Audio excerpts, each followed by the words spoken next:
Welcome to Tannoah Relaxation videos.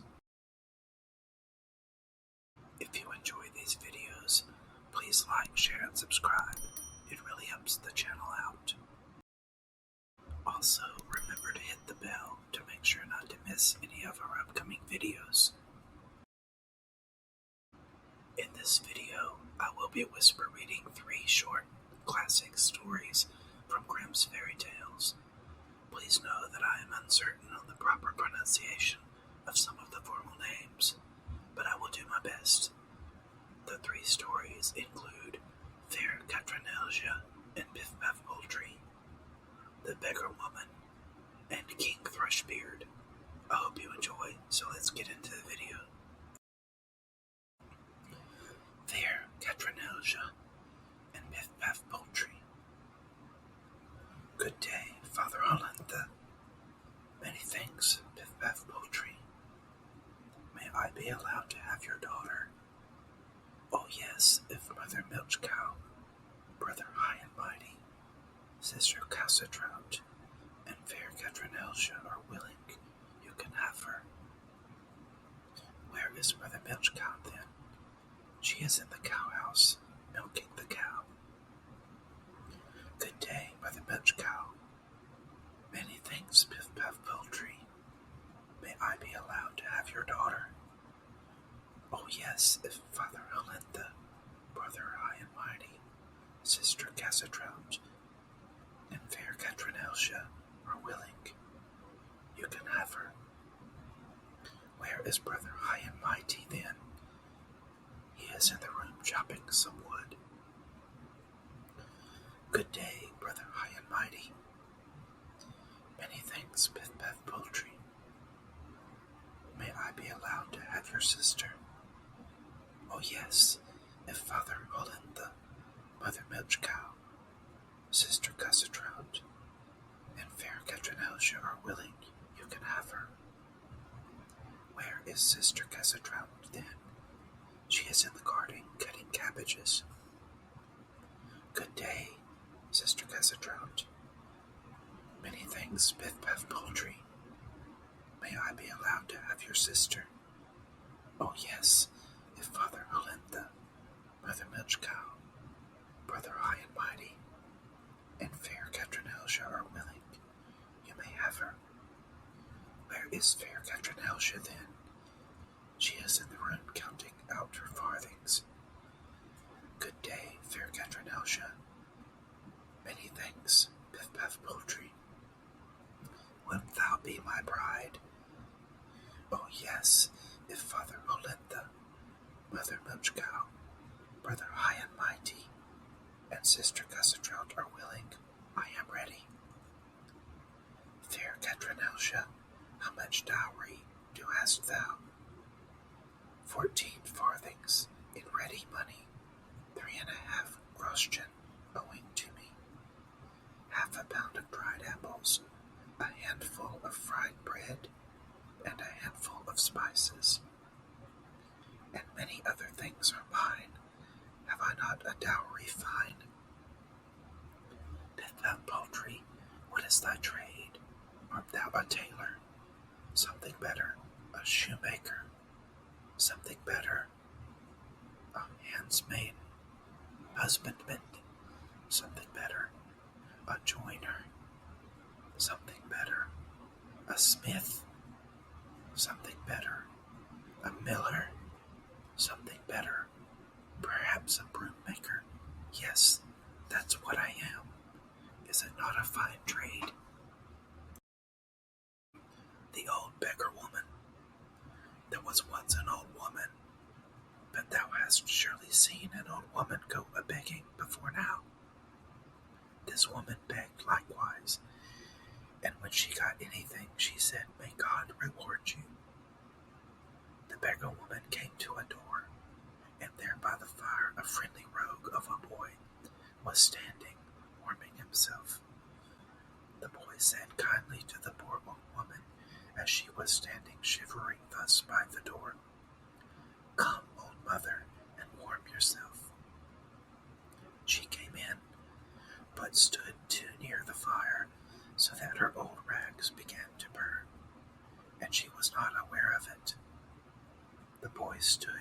and saw that, but he ought to have put the flames out.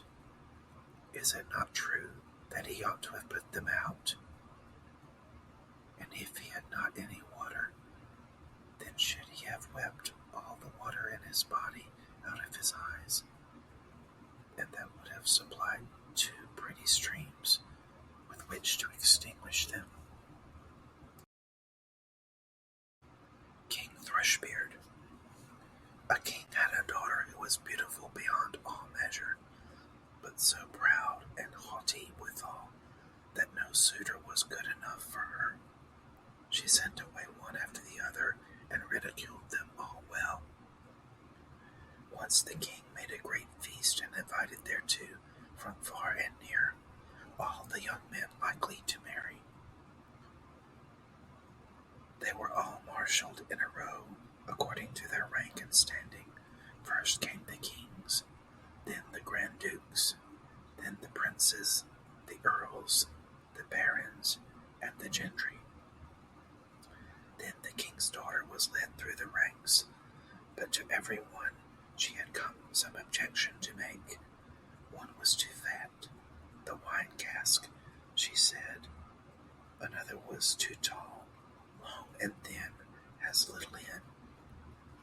The third was too short, short and thick as never quick. The fourth was too pale as death. The fifth too red, a fighting cock. The sixth was not straight enough, a green log dried behind the stove. So she had something to say against every one, but she made herself especially merry over a good king who stood quite high up in the row, and whose chin had grown a little crooked. Well, she cried and laughed, he has a chin like a thrush's beak, and from that time he got the name of King Thrushbeard. But the old king, when he saw that his daughter did nothing but mock the people and despised all the suitors who were gathered there, was very angry, and swore that she should have for her husband the very first beggar that came to his doors. A few days afterwards, a fiddler came and sang beneath the windows, trying to earn a small alms. When the king heard him, he said, "Let him come up." So the fiddler came in his dirty, ragged clothes, and sang before the king and his daughter. And when he had ended, he asked for a trifling gift. The king said, "Your song has pleased me so well that I will give you my daughter there to wife."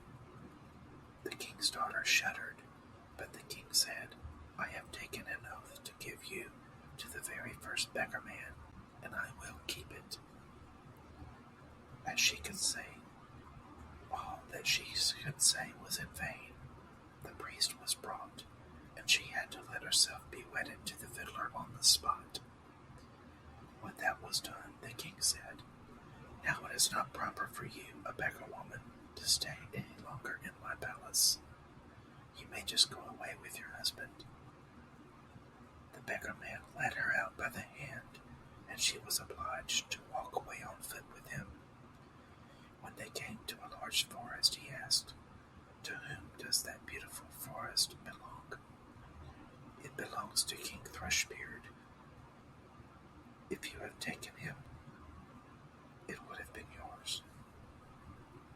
An unhappy girl that I am, if I had but taken King Thrushbeard. Afterwards they came to a meadow, and she asked again, "To whom does this beautiful meadow belong?" "It belongs to King Thrushbeard. If you had taken him, it would have been yours." "Ah, unhappy girl that I am, if I had but taken King Thrushbeard."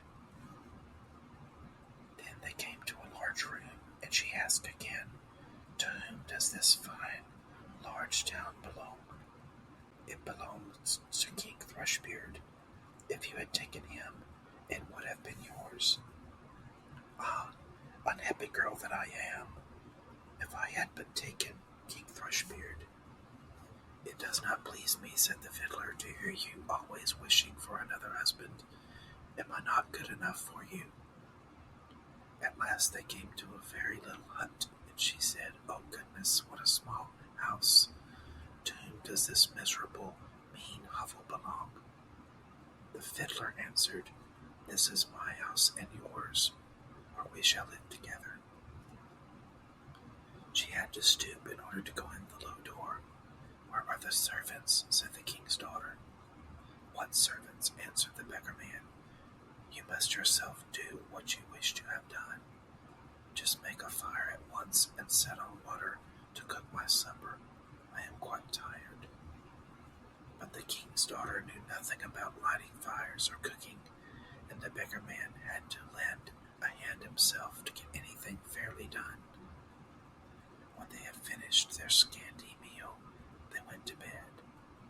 But he forced her to get up quite early in the morning in order to look after the house. For a few days they lived in this way as well as might be, and came to an end of all of their provisions. When the man said, "Wife, we cannot go on any longer eating and drinking here and earning nothing. You must weave baskets." He went out, cut some willows, and brought them home. Then she began to weave, though the tough willows wounded her delicate hands. "I see that this will not do," said the man. "You had better spin. Perhaps you can do that better." She sat down and tried to spin, but the hard threads soon cut her soft fingers so that the blood ran down. "See," said the man, "you are fit for no work of this sort. I have made a bad bargain with you. Now I will try to make a business with pots and earthenware. You must sit in the marketplace and sell the ware." "Alas," thought she, "if any of the people from my fair kingdom come to the market and see me sitting there selling, how they will mock me." But it was of no use. She had to yield unless she chose to die of hunger. For the first time she succeeded well, for the people were glad to buy the woman's wares because she was good-looking, and they paid her for what she asked. Many even gave her the money and left the pots with her as well. So they lived on what she had earned as long as that lasted. Then the husband bought a lot of new crockery. With this, she sat down at the corner of the marketplace and set it round about her ready for sale. But suddenly there came a drunken hussar galloping along, and he rode right amongst the pots, so that they were all broken into 1,000 bits. She began to weep, and did not know what to do for fear. "Alas, what will happen to me?" she cried. "What will my husband say to this?" She ran home and told him of the misfortune. "Who would seat herself at a corner of a marketplace with crockery?" said the man. "Leave off crying. I see very well that you cannot do any ordinary work. So I have been to our king's palace, and have asked whether they cannot find a place for a kitchen maid, and they have promised me to take you. In that way, you will get your food for nothing." The king's daughter was now a kitchen maid, and had to be at the cook's beck and call, and do the dirtiest work. In both of her pockets she fastened a little jar, in which she took home her share of the leavings, and upon this they lived. It happened that the wedding of the king's eldest son was to be celebrated, so the poor woman went up and placed herself by the door of the hall to look on. When all the candles were lit, and people, each more beautiful than the other, entered, and all was full of pomp and splendor, she thought of her lot with a sad heart, and cursed the pride and haughtiness which had humbled her and brought her to such great poverty. The smell of the delicious dishes which were being taken in and out reached her, and now and then the servants threw her a few morsels of them. Then she put in her jars to take home. All at once the king's son entered, cloth clothed in velvet and silk, with gold chains about his neck. And then he saw the beautiful woman standing by the door. He seized her by the hand and would have danced with her, but she refused and shrank with fear, for she saw that it was King Thrushbeard, her suitor, whom she had driven away with scorn.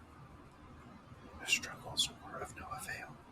He drew her into the hall, but the string by which her pockets were hung broke. The pots fell down, the soup ran out, and the scraps were scattered all about. And when the people saw it, there arose general laughter and derision, and she was so ashamed that she would rather have been 1,000 phantoms below the ground. She sprang to the door and would have run away, but on the stairs a man caught her and brought her back. And when she looked at him, it was King Thrushbeard again. He said to her kindly, "Do not be afraid. I and the fiddler who have been living with you in that wretched hovel there are one. For love of you I disguised myself so, and I also was the hussar who rode through your crockery. This was all done to humble your proud spirit and to punish you for the insolence with which you mocked me." She then wept bitterly and said, "I have done great wrong, and am not worthy to be your wife." But he said, "Be comforted, the evil days are past. Now we will celebrate our wedding." Then the maids in waiting came and put on her the most splendid clothing, and her father and his whole court came and wished her happiness in her marriage with King Thrushbeard, and the joy now began in earnest. I wish you and I had been there too. We hope you enjoyed these readings. We will be posting further readings of other Grimm's fairy tale stories. If you have any other stories you would like us to cover, please let us know in the comments. If they are within the public domain, we will gladly do so. On behalf of Tannoah Relaxation Videos, thanks for watching, and we hope to see you soon for our next Whisper readings.